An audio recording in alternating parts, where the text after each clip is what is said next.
Morning, Izzack. Morning, Tom. Hey, another day in paradise. Yes, it is. As we always say every morning, and kind of get a laugh about it to get kick-started and get moving on. Yeah. I'd kind of like to introduce you to the people as our new guide, and you came to me actually years ago. You were extremely interested in this, and when you were a little kid, you'd help us stock trout in the Brown Trout Club, and then your family vacation here, and you really got into, you loved fly fishing and everything about it, and you wanted to become a guide, and I tried to talk you out of that, and only through experience with myself and a lot of other people that I watch. Being a guide full-time is a really, really challenging business. It's not impossible, but it's like winning the lottery. You know, there's a lot of people aren't going to make it as a full-time job. You have to modify your wants and needs and goals, and always keep focused on your final goal of becoming a full-time guide. So when you came here and asked me if you could guide, I told you, Izzack, I already have a guide. I just don't have a need for a guide at this point. I said, I would hire you. You could work here in the shop, work with people, learn the shop process, which is actually very important, even in guiding. So, and I told you that the only trips you would get, maybe possibly 2 or 3 or 4 a year, if there was overflow and the other guide was booked that day, and we could put you out on it. And so that was how you got started. And then the other guide went out on their own. So that kind of changed everything around and suddenly created a lot of openings for you. So, which was good for you. So now you're guiding, and I know you love every minute of it. It's really fun. If you have the right customers and the right fishing conditions, and guiding is very difficult because there's something, when people hire a guide, they expect certain things to happen that day. And I remember in the past, okay, how do I approach this pool? Exactly what do I have to do? Well, you approach it from this. You put the fly right at the edge of this rock. Let it flow into this current seam. And this gentleman did that, and he'd look at the guide, which was Nick, and he'd say, I did it. I didn't catch a fish. Why? And Nick would say, well, I thought you knew everything of how to do this. And Nick would be there. I think he wanted to jump on the guy and drown him. And Nick would say, yes, but just because we know everything doesn't mean that we're going to catch a fish on every cast or every trip. So we do have very good fishing here. So generally guiding can work extremely well. We've had a lot of fun creating the I'm going to call it a fishery. It's kind of man-made, but we have incredible wild fisheries here up the runs, and you do extremely well with that. I've watched seen pictures of many very, very large fish. You and Jed would go up and catch trout almost every night after work. Yeah. Very nice fish. And the farther you get upstream, you get into the native wild brook trout, and they're even catching those on the lower end. But fishing is good on the run. Fishing is extremely good on Pine Creek, and it will match any place in the world, fish-wise, quality of fish-wise, and coloration, the quality of their fins, and there's some pretty darn nice fishing here. So you guide on Pine Creek, Slate Run, Cedar Run, and others if people want, but mostly people come here to fish the Pine Creek Valley or one of the tributaries. So how do you deal with there are a lot of different clientele. Some it's going to be their first time. They finally got enough nerve to hire a guide. They're a little embarrassed. They show up. They can't really cast with a fly rod very well. How do you deal with those people? Like as far as where they want to fish, or just how I deal with? Well, they come in and they're nervous. You get them, you take them upstairs, you introduce them to the deli. They order their sandwiches, and now they're down here. They're expecting something really big to happen that day, and they don't have the ability on their own to do it. But they're looking at you as like, this is my savior. So how do you? This is not only a fishing trip, but it's an educational trip. So how do you approach that couple? Yeah, so you could basically, you take them under your wing because they've either never fly fished before, or they have and they weren't too successful in the past. So they're looking at you like, all right, we hired this guy, we're paying him money, now we're going to go catch 20 fish a piece. Well, the quantity of fish is never, set in stone, but I can take you out back in the yard if you'd want to, and we can go through the basics of casting. If casting is what you struggle at, if you've gotten casting down on your own and it's just the catching fish part, or the matching the hatch, or what fly should I use in this scenario, I could show them that. The one thing that I never want to happen is for a client to feel intimidated or nervous to ask me something, because I'm human just like those clients are, and I'm not some fishing god. I'm just a guide. I can go out and have some really good days, and I can go out and have some really bad days where I kind of come back, sit down, like I thought I had this. Yeah. So I guess just take them out on a friendly fishing trip. Talk to them. Show them some tips along the way, whether that be tying some certain knots or pointing out some difference between a mayfly, maybe a caddis, or picking up a rock and showing them this is a nymph, and we're fishing. So you would try to just stay slightly ahead of the ability of your customer on a given day, just enough to encourage them to move on and learn that process, but on the other hand, but not advanced enough where you intimidate them. So we get people out there that they look on Pine Creek and they go, wow, where do I cast? And so you've got to teach them stream reading, which is extremely important, even if you're the greatest caster in the world. I once had a very close friend of mine, and and this was probably more than 50 years ago, and we were fishing up Slate Run, and I'd fish a pool, he'd sit, and then we'd switch pools, and Wally Larimer, and he got up one day, and I fished up through a pool, and he said, boy, Tom, you're a hell of a caster. It's too bad you don't know where to cast. and it struck home. It was really neat, because when Wally and I would go fishing, he always outfished me. If I would catch fish, if I would get, say, 5 fish in that 7 to 9 inch range, he would catch 10 fish in the 10 to 12 inch range. Yeah. He just simply, he was always ahead of me. So he was incredible at stream reading. He knew where to put the fly and how to approach that and to get into a position. So you would, with a more experienced customer, then you, of course, have to advance your techniques. So do you have anything you could say to potential customers? Would you encourage them, look, we're going up, well, you requested the run, we're going up the run today, so what do you have in mind that you don't feel real clear on, that you would like some method, fishing emerging soft hackles or 2 flies?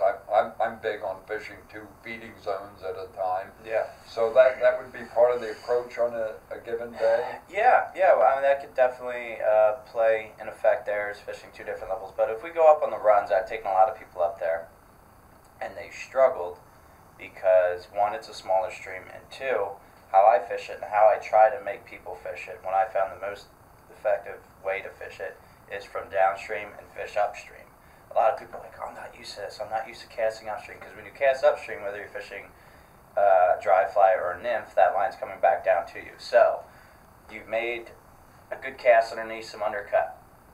Okay, and in your mind you're like, I just made this awesome cast, but now you're forgetting to pull the line down as that slack line comes back down towards you, and a fish hits it, and you go to set the hook, and you got 4 feet of line down here, and you got to set all the way back. So it's that I feel like that I have an advantage with that, teaching people how to fish upstream on Slate and Cedar.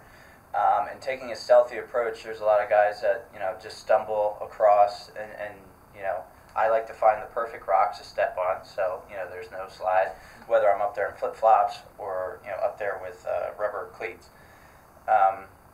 It's all about stealth and approach, because if you can hear yourself, your feet above the surface, those fish beneath the surface can hear you probably 10 times better than what you just heard. Absolutely. So back to fishing different levels. What I found up on the runs is that subsurface, especially in broad daylight, will outfish the surface as far as big fish. You can put on a dry fly and a tractor and catch brook trout after brook trout, and if that's what the client wants to do, we're going to do that. There's no more cooperative fish than the mountain brook trout. But up there, it's green weenies. In the summertime, there's not a fly. I wouldn't go up there without at least 24 green weenies. If I didn't have 24 green weenies, I wouldn't feel comfortable taking a client up there. I like throwing some double-beaded stoneflies up there, especially in the deeper pools where I need something to hit and get down. Messed a little bit with some streamers up there and found it successful up there, especially in high water. And so, I could get a guy who's been fly fishing for 30, 40 years, as long as I am old. And although they say they might have fished a mountain stream, Slate and Cedar Run are just 2 streams that you won't find anywhere else. And you can't fish them like you fished some stream out in Montana. Take a different approach. These fish are spooky. They've seen birds, they've seen humans, anything that's tried to kill them, they've seen it. So they have this particular spot, and you got to come across this pool, and you got to find that spot before you start casting. You can't just come up to a pool and start casting. Find a spot, make sure you hit it within the first or second cast, and you'll find some big fish up there. Well, you've been very good at that. You've shown me many photographs. I know you and Jed fish it religiously. And Jed's taught me a lot too. Jed has a lot of incredible experience, and you're lucky that you are friendly enough with Jed that he shares his knowledge with you freely, and he does that willingly because he wants to see you catch fish. We have people up the runs all the time, and they go, "Oh my God, those streams are so gorgeous. It's a shame there aren't trout in them." And you say they're really full of trout. And they say, "Oh, come on." Yeah, they're polluted with trout. I didn't see any. Where they're there. And you say, "Well, how many deer did you see?" "Well, I didn't see any deer." "How many bears did you see today?" "Well, I didn't see any bears." "How many rattlesnakes did you see?" "Well, I didn't see any rattlesnakes." "Well, then why do you think the fish, if those animals are hiding as you approach point, why wouldn't the trout be hiding?" Do you think they're just going to lay in the bottom of a 18-inch deep crystal clear pool? Yep. "Oh, here I am, make your cast." They hide, and that's how animals survive in the real world. And it really makes it challenging. You always have a canopy of brush over top of you. And so when you're casting, you've got to think about where the tip of your rod is and where the path of your cast is, point A to point B. So it's probably a little frustrating, isn't it, to take really new people into the sport up the runs? Yeah, it is. But then again, it's back to, like you were saying, it's casting. It's all about casting. People get caught up in, am I throwing a perfect loop? And yeah, that's important. But up in the runs, if it gets to point A to point B and lands semi-soft, I'm happy. If it clears a tree, I don't care if it's that tight of a loop. I don't care. As long as it hits the water soft, you're going to find a fish. Those fish, they don't pass up an opportunity. The only times when you miss them is when you screw up. You get too close to them, or if your cast smacks the water, or anything. But it's not. I mean, yeah, it's going to be frustrating, but I go up there and I hook into trees. I get caught on the bottom. I fall in the water. It's you know, there's not going to be such a thing as a perfect day up on Slate Run. A perfect day is a day on the water, fly fishing. Yeah. That's a perfect day. If you catch some trout, well, that's even makes it a better perfect day. Mm-hmm. So, the runs are intimidating because of the canopy of cover, the fish, the size of the stream. But Pine Creek is very intimidating to new fishermen. And they walk out and they look at this stream and it's like, wow, where do I cast? Where would it, if I were a trout and I looked out, where would I be hanging out today? So you really have to get into stream reading on Pine Creek. So Yeah. is that one of your, you have a client come in and they're reasonable, they have a reasonable ability with a fly rod, and many times that's good enough.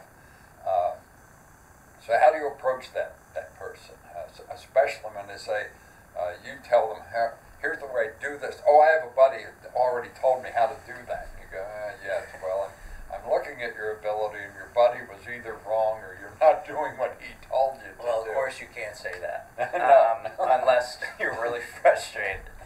But you know, give them a chance to fish it. If they're like that, if they're bullheaded, give them a chance to fish it.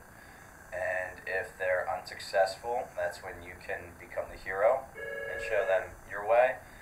If they're successful, then you got to be like, okay, well, how's this, how's this guy catching fish, or how's this girl catching fish? So, when I get a client, of course, I'm going to make them try and fish my way. I'm not going to force it upon them. But if I let them fish how they want to fish, and it's unfamiliar for me, what's my job purpose? Why'd you hire me? Yeah, I'll show you some spots, this and that. But I like to fish. I like to make it as simple as possible. If you don't want to use an indicator throughout the day, I want to see why you don't want to use an indicator. I want to see how it's more effective. I've been messing around with some tight line nymphing, some methods for that, long rod, super long leader, and I've introduced that to some of the clients, and some of them really like it, some of them really don't, and I can understand why they don't, because it's different casting, but yet I hope to show them in certain scenarios how it beats your traditional 9'5" rod with fly line. And or a sink tip. or a sink tip. And I can remember, I think nymphing is one of the most difficult forms of fly fishing there is. Dry fly, here's the fly, you see what it is, you see what they're feeding on, you see the fish give away its position. Not a lot of stream reading involved in it, it's just more casting. And casting is one of the first things you learn in fly fishing. So, nymph fishing, I can remember looking back, I put it on an indicator, put on 2 nymphs or 2 and threw it upstream, let it drift downstream, didn't catch a fish. I don't like nymphing. Okay.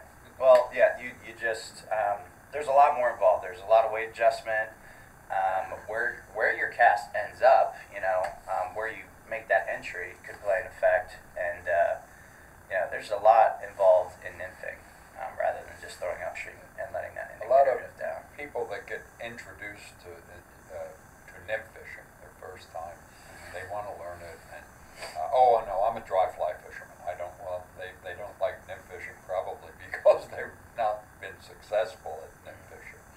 And what a lot of people struggle with, and they can see their fly, the fly line, their leader, their tippets, and everything on the surface, and how that interacts with the film of the flow of the water, which you get a good drag-free drift, and sometimes you don't want a drag-free drift. But that's up to you as an experienced fisherman to know when to do that. What people struggle with, that your nymph has to drift many times drag-free, but down 18 inches, maybe 30 inches. Yeah. So you have the surface currents, but then you have all the other, you go down through that gradient of water, that column, and you've got all kind of other currents in under there to deal with. and learning to deal with that so that your nymph does what it's supposed to do is extremely difficult. I would imagine as a guide, that would be one of your most difficult schooling procedures. How do you explain to that person, okay, here's what it's doing on the surface, and that's caused by rocks and under it, and where the bottom is, and that changes the currents, creates all this issue. But as a guide, you've got to convince that person, okay, here's what we have to do. Now, if we were going to dry fly fish, here's what we would do. But we're not dry fly fishing. Now we're going to fish 30 inches under that. And it has a whole different array of current flows under there. As an experienced fisherman, you can read that water, you know what you have to do. How do you deal with someone and explain that to them so that they can successfully, hopefully, catch a fish on it? Yeah, I like to, and I think that one of the most easiest ways to show somebody that, you can tell them, you can always start off by telling them, but for them to really see it, I'll take, some cider line, have them tight line it.